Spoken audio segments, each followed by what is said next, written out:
You are Locked On Kentucky, your daily podcast on the Kentucky Wildcats, part of the Locked On Podcast Network, your team every day.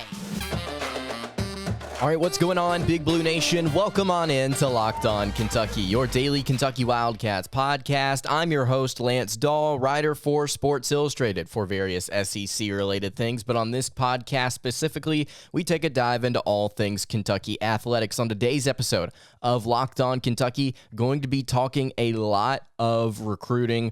Got a friend of the program, Jason Jordan, director of basketball recruiting for Sports Illustrated, to hop on with us to talk about a couple of targets that the Kentucky Wildcats are currently pursuing. One of them actually may be very, very close to committing. Going to talk about him at the beginning of the show. Before we do any of that, though, I just want to tell you guys, thank you so much for subscribing to the channel on YouTube. Thank you so much for continuing to support stuff. We are now over 1,600 subscribers over on YouTube. If you're watching on the YouTube channel, I would encourage you to please continue to like videos, subscribe, comment your thoughts on different things. Really appreciate you guys engaging and hanging out with us. All right, let's go ahead and kick it to our conversation with Jason Jordan. I'm now excited to be joined by Jason Jordan, director of basketball recruiting for Sports Illustrated. Jason, really appreciate you coming on to the show. It's been a really interesting offseason so far for the Kentucky Wildcats when it comes to recruiting, and there's one player in particular here I want to start off with. According to what I've seen, the Wildcats have a pretty good shot to land him, Aaron Bradshaw, five-star center out of Camden High School in New Jersey. Right now, kind of looks like a Kentucky-Louisville battle, but all recent signs point towards the Wildcats having a really good chance to land him. What are you hearing about Bradshaw's recruitment right now, and where does he stand with the Wildcats? Yeah. They're in great. I'll have to say this before I always preface stuff with this. I have a strict policy never to do a hard prediction. Because I'm privy to some information sometimes. I'm not saying all the time, but so I just make that a blanket thing. But in regards to the position they're in, I mean, they're in an amazing position, right? All indicators point to the June visit going amazingly well. Kentucky Louisville battle, man, have we ever heard that one before? But yeah, I think they're in great position. I think he's expecting to make an announcement for Peach Jam, which starts on the 17th of the month. So I think they're in great position, and I think what he's bringing, to the table is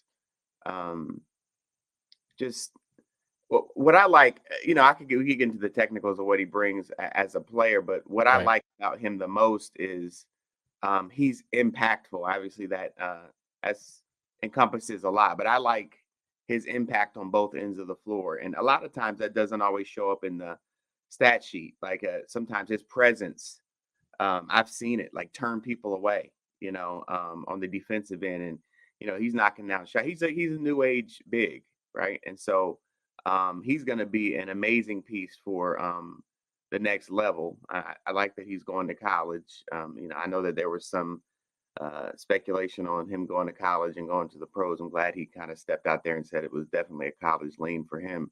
So he's a guy who I think is going to make more of an impact than people think in year one. And they think that he's going to make an impact. But as you can see, I'm pretty high on him. I've watched him all spring, and I think he's one of the guys that is going to turn out to be better than what people predict him to be.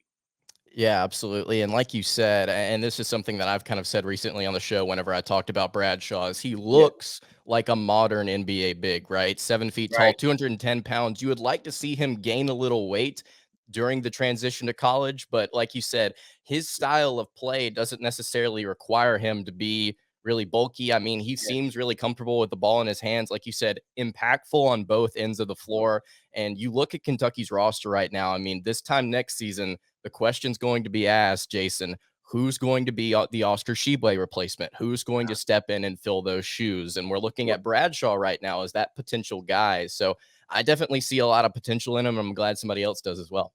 Yeah. And even with I always push back and I understand what you mean about strength, but the more I see that, I look at Chet. Chet was impactful in college. I mean, Right. Chet can't curl the bench bar probably. But then I think about people like Reggie Miller. For me, it's a mentality thing. I look at Reggie Miller. I mean, my goodness. I mean, he's 90 pounds soaking wet, right? One of the toughest players that ever played the game. And Aaron he has that mentality, like he's feisty, he's mean, on the court. And so I do think obviously logical progression weight wise, he'll definitely gain weight, he'll add muscle, but the more important things he already has, they're already in him. So I think that's why, to your point, I think they're where he's projected to go and where he will go, I think are going to be even better for the school that lands him. But I think Kentucky, yeah, they're definitely in great position. Definitely in great position. Yeah, like you said, Kentucky in a good spot right now. But like we mentioned early, Louisville also in the conversation as well. Have you heard anything about other schools making a push for this kid late? Again, like we've been kind of sitting here talking Kentucky right now, heading into Peach Jam. He wants to make a commitment before the 17th. The Wildcats are in a great spot, but are there any other players in this conversation right now that could potentially make a push for him? Well, I mean, the schools on his list are still in constant communication, and that's pretty standard across the board. They're going to continue until you say, "Hey, about you still calling me? Don't do it." So nothing new, nothing that really stands out in my research. I haven't heard anything that's telling or anything like that. I think people know where everybody's at this point. I think everybody knows where everybody's at. All right, before we continue our conversation with Jason Jordan, want to tell you guys about our friends over at Rock Auto. With the ever-increasing number of makes and models, it's now virtually impossible for your local chain auto parts store to stock all of the parts that you need. Why would you endure often pointless or seemingly intimidating questioning and wait while the person behind the counter orders their parts on their computer, choosing the only brand their warehouse happens to carry, when you have computers and phones with access to Rock Auto at home and in your pocket? You can save time and money when you use Rock Auto.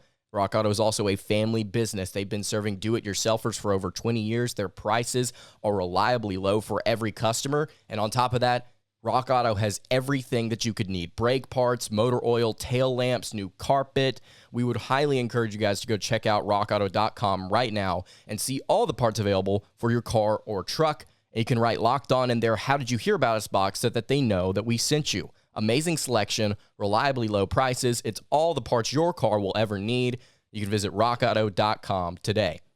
Another player I wanted to talk about here, Jason, and this is a player that, Kentucky was on just a few months ago, initially committed to the Oregon Ducks back on June 29th, but he is now decommitted, he decommitted from the Ducks on June 29th, committed to Oregon back on March 31st. Right. Wildcats, from what I've seen, they did reach out to Mookie Cook, a 5-star small forward in this 2023 class, but I'm not entirely sure if he's at the top of Kentucky's list right now. So his final three, just a few months ago before he did announce his commitment to the Ducks, consisted of Gonzaga, Oregon, Kentucky. I've been hearing things about the G League potentially being an option for Cook. Mm-hmm. And this is one of those situations where I think that Kentucky's going to at least try their hand at Cook one more time, but there are definitely other options I think the Wildcats are looking at in this class. What are you hearing, and what do we know about Cook's reopened recruitment? Well, obviously, on the first time around, Kentucky, as you well know, was a major player. I believe that they finished second, right? When I know he's saying he's going to still consider Oregon, but I don't think kids decommit to recommit. That by and large, that is not the case. I mean, there are a couple examples, but that is not normal. So I wouldn't think that Oregon's a major player in that regard. Now, on Kentucky's side, like you said, there has been some communication there. I know for a fact, because Mookie kept a blog for me, or keeps a blog for me. This is before he became Hollywood and became a movie star, legitimate movie star. But he was always talking about how much he admired how he was specific. This was a specific thing that always stood out. Like, he just really admired how Calipari treated his players. So, from the bench, the last guy on the bench, to the potential lottery pick, he just felt like he really loved the family atmosphere, and he really that was one of the things that really stood out to him. So I know that there's interest on his end. Obviously, there's reciprocal interest, but to your point, I mean, things have progressed, with other players since he's been committed, and I think their side understands that. And but there's reciprocal interest, and I don't think anything's going to happen right away. So I always stop short of saying, speaking in absolutes with recruiting. When I Right. tell you I have seen the craziest stuff, I mean, not even day in a 12-hour span, I've seen some amazing things. So as long as there's reciprocal interest, you always leave the possibility open. But to your point, there have been uh, progression of further conversations with other guys. So the good thing is there are a lot of great options on the table, and he's definitely one of them. I would say that. Yeah, like you said, a lot of options on the table for the Wildcats right Yeah. now. Definitely an option. And this is something I didn't even plan on talking about, but it, Yeah. it also seems like Kentucky may be putting their eggs in another basket potentially for Justin Edwards, another five-star forward in this class. Does Right. that seem like the best move here is to continue to keep in conversation with Mookie, but also, like you said, things have progressed since Cook committed to the Ducks back in March. So would it be the Yeah. best move for Kentucky to kind of keep him on the back burner, but also pursue some of these other small forwards in this class like Edwards? Yeah. Well, the thing is, and I'll tell you with the staff, I know and the rest of the staff, they're very much up front, like that. It's not like, and they already have a relationship, and the reality is they understand that things have progressed with other people, right? Right. So but they have to do their due diligence. They have to, because the reality is, you look at Justin Edwards, like you bring him up, but he's not a definite lock to Kentucky right now, and think I've seen it day to day, hour to hour, things progress differently. And I've seen kids that are definitely going to this school, have told this school, and then they don't go to this school, so I've been burned by that in the past too.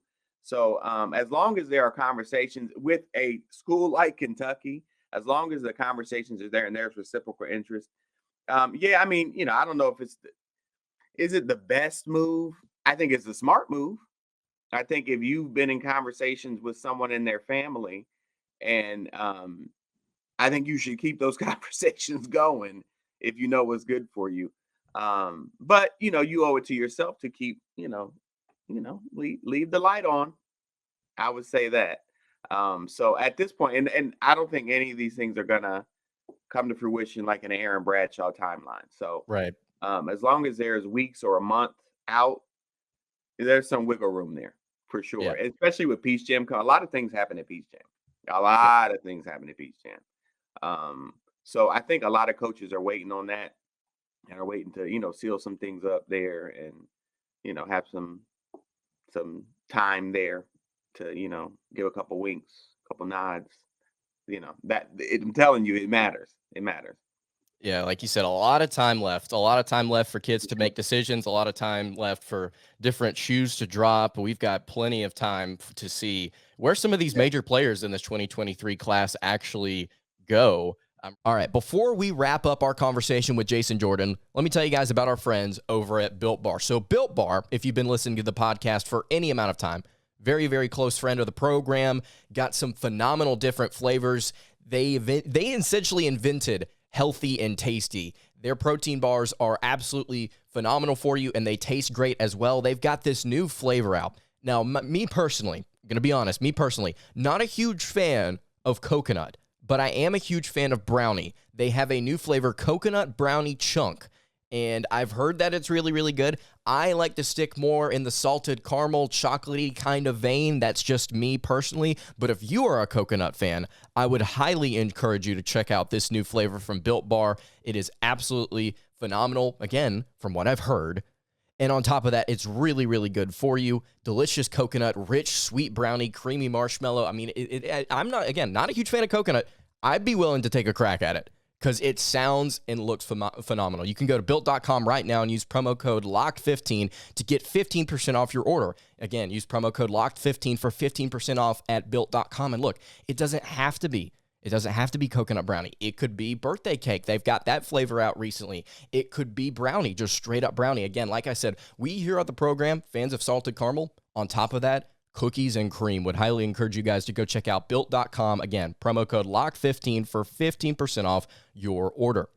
I'm really excited to see what the Wildcats do. And I kind of want to talk here for a second about Kentucky's approach to recruiting. So within the fan base, since the St. Peter's loss, there has been a lot of just frustration and fans taking frustration out on certain aspects of the program. And something that fans have continued to come back to, and they've been talking about this for years, is the way that Kentucky approaches recruiting and the fact that the sales pitch to some of these recruits seems to be NBA heavy. Obviously, the program is kind of built itself on churning out these pro prospects and putting kids into the NBA. If I'm not mistaken, Kentucky currently has the most active NBA players in the league right now. So my question to you, Jason, is while that is all good and well, and it seems like a formula that's working, some fans have been disgruntled over the situation. What is your opinion on how Kentucky operates on the recruiting front? Is there something that they should be doing differently? Should they slant their pitch more towards focusing on the actual program and the environment or whatever it may be? What's your stance on it? That's interesting. I didn't know that. I hadn't heard. I mean, I've heard some stuff. I didn't know that was a big point of contention with the fan base. So this is what I would say, and that's super interesting. This is what I would say. If that is not their focus, and obviously it's been their focus, I can tell you it's been their focus with elite recruits for years. If not that, then what? Right? So then are you going to only talk about how great? We all know Kentucky's amazing, right? It's like heaven right there. And so recruits know that as soon as they go on a visit, they know it from recruits, players that have played there in the past. But the reality is, for the players that you want, they want to hear about that NBA talk. They want to talk that for who you want. They want to hear that. So the reality is, that's the brand among the families and players that I talk to. That is probably the first sentence out of their mind. Their reputation for getting guys to the league. So I don't think you can really pivot. You can't take a hard pivot at this point, right? Because that's your brand. Overwhelmingly, that's your brand. So my thing is, that sounds all well and good. We need to talk about the program more. How great it is to play here. We can get deep in March. That's all well and good until me. I'm the number one recruit in the country. Let's say 2023. I'm the number one recruit in the country. So then that's all well and good until you read this story about how Jason Jordan just took a visit to Duke, and John Shire has all 5 of his draft picks there. The starting 5 on their team last year, they're all in the NBA. They're enjoying all the spoils of NBA riches. These starting 5, and it's, oh my God, I was with the starting 5, and they were all in the NBA. And I'm telling you, this happens, right? So when if that's their pitch. So then when you're going to come and say, I'm going to tell you, game day comes to our game sets, and the fans are really come on. I mean, I get the frustration. Right. I'll overstand the frustration, but you got to stay on brand. You kind of have to, trust in the brand that's gotten you to the elite status that you're at. Right. I mean, let's just call it what it is. Y'all are always going to be in contention for 5 stars, whether you call them or not. They're going to want you to call them. I'm doing a story this week about dream offers. I'm going to tell you what, if I hear Kentucky one more time about a dream offer, I'm going to scream. Right.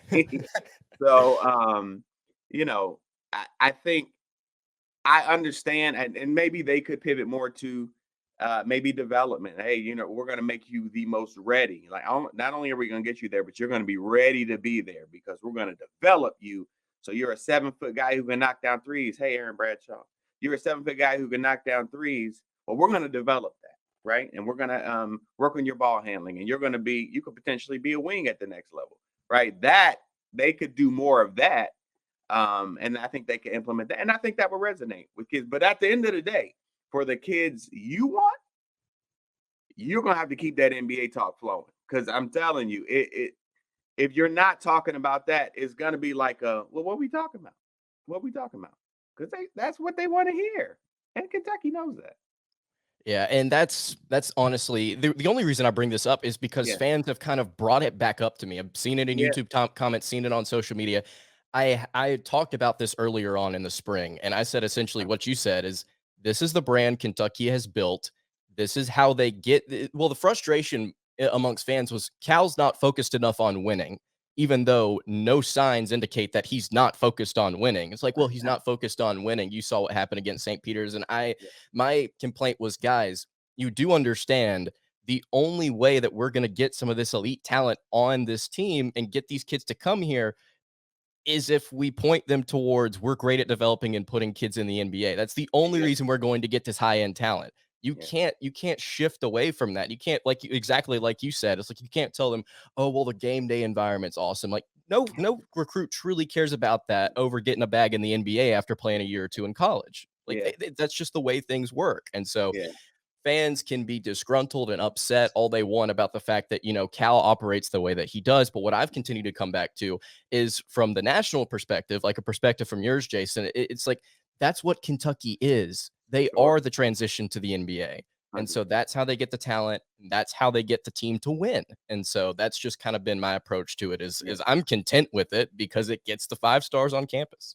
Yeah, 100%. I mean, but to shoot your fan base some bail, right? I've definitely seen, this isn't like, I remember when Duke lost to Lehigh, these same conversations were going on about Coach K, right? Like, I mean, all right, is this working? I mean, what are we doing here? Right. So I get it. I mean, I get I get that cry, but I mean, at the end of the day, winning cures it all. And the best way to win is to get the 5-star recruits on campus. And the best way to get the 5-star recruits on campus is to talk about how you can get them to the NBA. Because that's what they want to hear. And that's what their mothers want to hear. And that's what their fathers want to hear. And so that's what they better keep saying, especially you guys, because that's what they expect to hear. And they want to hear it. They expect it, but they really want to hear it, right? Because they're so interested about it. What fan bases have to understand is, you love that school. You went to that school, but you were never in a position at that school to become a millionaire in 9 months, right? Mm-hmm. You know what I'm saying? So the perspective and the vantage point is completely different. And you have to look at it from their perspective. And you have to step into their shoes. And when you do that, you become a little more reasonable, a little more realistic. And I think, fan bases would serve themselves well to, do that. But I get jumping off the cliff. I get it. I'm just hoping that people come around by the time the season starts because I'm ready for some college basketball, man. Jason, I really appreciate you coming on, man. Tell everybody where they can find your content. Well, you can. I'm at my Twitter is Jason Jordan SI, Instagram Jason C Jordan, and all the content si.com. So we'll have a lot of stuff coming this week. We got a lot of stuff, interesting stuff coming over the next couple of weeks, especially as we go to Peach Jam. So definitely check everything out there. Definitely appreciate you guys having me on. Yeah, absolutely. I'll try and link some of Jason's stuff in the description, guys. Jason, again, really appreciate you coming on. Man, I appreciate you having me. Thank you. All right, guys, that's going to do it for today's episode of Locked On Kentucky. Again, really appreciate Jason hopping on to the show. Links for his content is in the description on YouTube.